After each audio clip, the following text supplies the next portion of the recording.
An Impact Wrestling star teases a crossover to AEW after Tony Khan's purchase of Ring of Honor. Plus, we have an update on a new match announced for this weekend's Sacrifice event. Plus, Chris Bey talks about his involvement with Jay White. All this and more in today's Impact Wrestling News.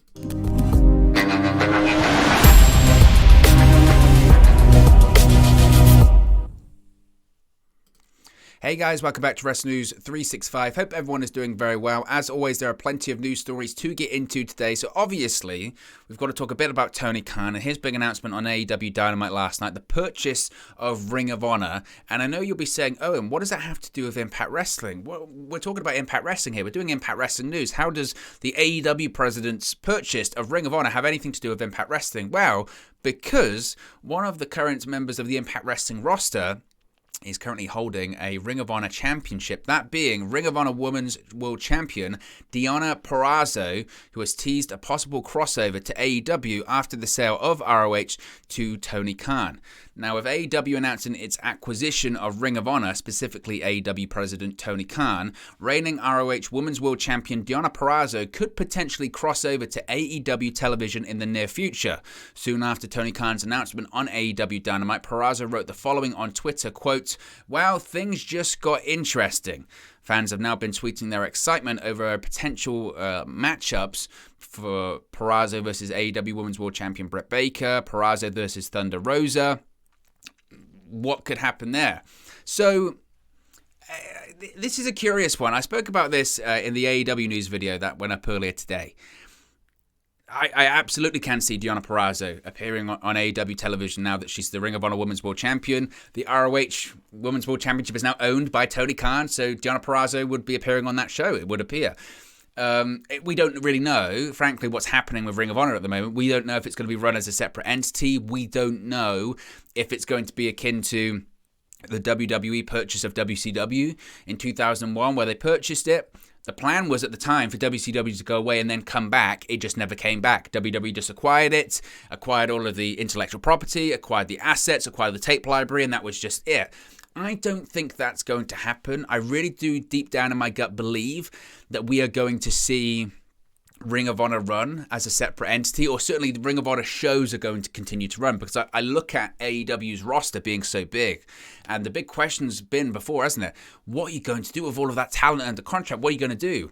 That's the answer. Buy another company and then run that separate company and have some of those talent work for that company instead and cycle talent in and out. And I think why this pertains to Impact Wrestling is because there's a huge Ring of Honor influence on Impact Wrestling right now. There is a faction called Honor No More. Granted, none of them are under contract to Ring of Honor right now. None. They're all under contract to Impact Wrestling.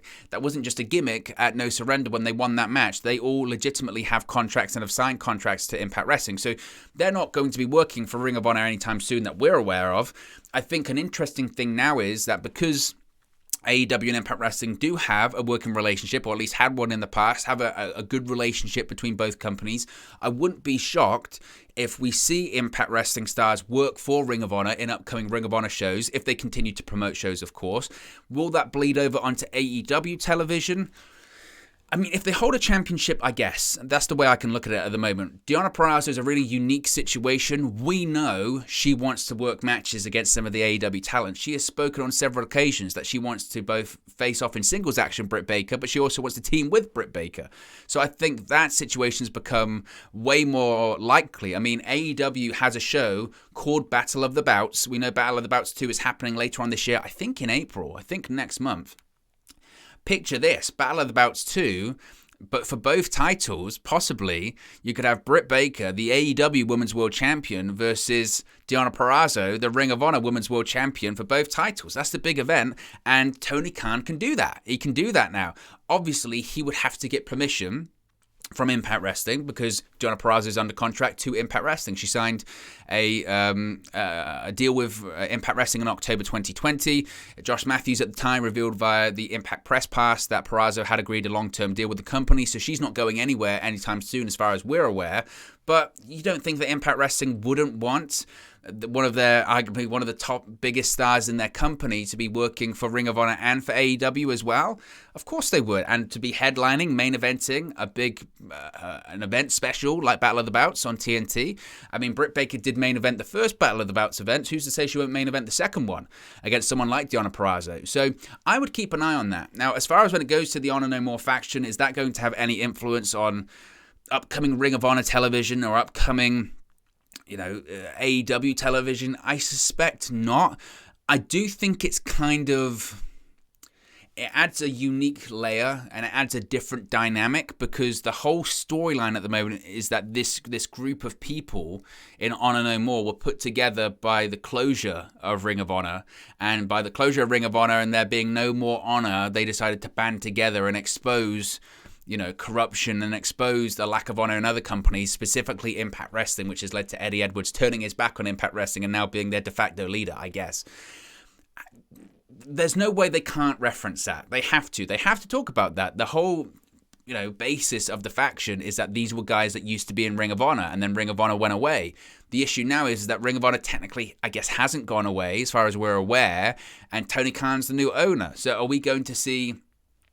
I mean, if you were going to be really tricky about it, let's say, you could have Honor No More show up on AEW programming and say, wow, apparently this is where the new owner of Ring of Honor is, and we've got to try and do something. I don't know how they'll address it. I don't. This could be the perfect opportunity for more of a crossover by Impact Wrestling and AEW, but this point of separate entities. The only real person that you can say at the moment you can absolutely see this overlap happening would be Deonna Purrazzo. And frankly, when the whole Forbidden Door angle was happening with AEW and Impact Wrestling before with Kenny Omega, one of the biggest criticisms, wasn't it, is that there wasn't enough female influence. Yes, you had Kenny Omega come over. Yes, you had Private Party and Matt Hardy come over. Yes, you had Frankie Kazarian and you had Christopher Daniels, and they came over, and that was great. But where was the women's influence? Especially when one of the biggest aspects of Impact Wrestling, one of the strongest aspects of Impact Wrestling is the Knockouts division, and the strength of the Knockouts division. It's the cornerstone of the company. That was the biggest frustration for a lot of people. Jordan Grace mentioned it. Deonna Purrazzo mentioned it. I think even Mickie James herself mentioned it. All of these people said that was their frustration. So maybe this is the perfect opportunity. Tony Khan's purchase of Ring of Honor, Deonna Purrazzo being the Ring of Honor World Champion, Women's World Champion. There's something you could do there. There is absolutely something that they could do, and I do expect them to do that. So I would keep an eye out for that one, because that one's going to come across nicely, I think. Let's talk about Sacrifice. Of course, Sacrifice is this coming weekend, Saturday, March 5th, and we have a match that's been announced for the pre-show. A tag team match has been announced for Impact Wrestling's Countdown to Sacrifice pre-show. Impact has announced that Honor No More's Matt Taven and Mike Bennett will face Team Impact's Rich Swann and Willie Mack on Saturday nights during the Sacrifice pre-show. Impact's 2022 Sacrifice event will take place this coming Saturday, March 5th from Old Forester's Paris Town Hall in Louisville, Kentucky. It will air live on Impact Plus and YouTube for Ultimate Insiders. The Countdown to Sacrifice pre-show will air live on YouTube at 7:30 p.m. Eastern Time, and the main card will begin at 8 p.m. We will be doing a watch-along and a post-show for that, hopefully, unless the weather goes crazy like it did last time. I mean, we were stuck in massive storms over here in the UK and power cuts and Wi-Fi outages. It was just a nightmare. But that's not going to be the case this weekend. It's a huge weekend. It's a massive weekend. We've got Saturday, we've got Sacrifice. Sunday, if you're a football fan, you've got the Manchester Derby, which I'll be involved in over United View. And then, of course, we've got AEW Revolutions. We've got a busy weekend, but I wouldn't miss it for the world. So if you are a fan of Impact Wrestling, be sure to subscribe, bottom right-hand corner. You'll be notified when I go live for the watch-along and for the post-show on Saturday night or Sunday morning, depending on where you are. Of course, the card for Impact Wrestling Sacrifice show is the following. The Impact World Championship is on the line. You've got Moose versus Heath. You've got the Impact Knockouts World Championship match of Chelsea Green or Tasha Steelz versus Mickie James. You've got the Impact World Tag Team Championship match of the Good Brothers facing Violent by Design, the X Division title match of Jake Something versus Trey Miguel, the Knockouts Tag Team title match of the Influence versus the Inspiration. The third time they've tried to put that match on, hopefully it is going to actually happen. We got that Dream match, Jay White versus Alex Shelley. We've got PCO versus Jonah, Rhino versus Eddie Edwards, and of course that match we just spoke about on the Countdown to Sacrifice pre-show, Matt Taven and Mike Bennett of Honor No More versus Rich Swann and Willie Mack. So shaping up to be a good show, and I'm quite excited to see what they put on. They're always very noteworthy and newsworthy. And of course, the last Impact Plus event, No Surrender, went over very, very well. So I'm excited to see what Impact Wrestling produces this coming weekend. A couple of other interesting things here. Chris Bey spoke to Cultaholic on their Straight to Hell podcast, and he spoke about which other names we could see in the Bullet Club if from Impact Wrestling. And Chris Bey had some really interesting answers to this one. He didn't hesitate when he was asked if you could add any name from New Japan or Impact Wrestling to the stable. He said, quote, "My first pick would be the real deal Tasha Steelz. We need the flavor and finesse combination, and Tasha Steelz is one of the absolute best out there right now, and we need that female talent in the Bullet Club." And you know what? I think he's right. I think that we're seeing this very Impact-centric version of the Bullet Club right now. You've got Jay White, of course, New Japan Pro Wrestling talent, but the three other talents, they're all Impact Wrestling contracted talents. You've got Chris Bey, you've got the Good Brothers. So why not expand on that? Why not make the Bullet Club? I mentioned this is like a Impact Wrestling chapter of the faction, if you will. Why not have a female influence on there? Why not put Tasha Steelz in there? I mentioned how the Knockouts are a cornerstone of the company, and they're always looking to develop and grow that division and make female stars in that company. That's why if anyone leaves WWE, I always say if you have the option to go to Impact or AEW, for me, I'd go to Impact because I think you have the better opportunity to have great matches, main event shows. Yes, of course, the platform's way bigger in AEW, and the women's division is improving. But if I wanted to go out of WWE, make a name for myself first, I'd go to Impact Wrestling. And the evidence is there. You've got Mickie James. She's a Knockouts World Champion right now. And she's Mickie James. She's a legend. She's an icon, future Hall of Famer. And a lot of people were worried, well, what happens to Deonna Purrazzo? Because historically, we've been told when it comes to WWE, especially if you're a female, if you're not competing for the title, you just go down. You're not as big of a star. Deonna Purrazzo somehow managed to become an even bigger star since losing the title and since losing twice to Mickie James, right? Because she's the Ring of Honor Women's World Champion and she's the AAA Women's Champion as well. And soon she's going to be crossing over to AEW because of this whole Ring of Honor purchase too. So I think also Impact Wrestling would look around and go, okay, we've got Mickie James, big star. We've got Deonna Purrazzo, big star. How can we make someone like Tasha Steelz? We know she had a match against Mickie James at No Surrender. How can we continue to build and elevate her? Put her in the Bullet Club. Do something different. Do something different with that club. So I think that's a great shout by Chris Bey, and I'd absolutely love to see it. Another thing he was asked was, of course, about the actions at No Surrender, where we saw the Bullet Club lineup change significantly.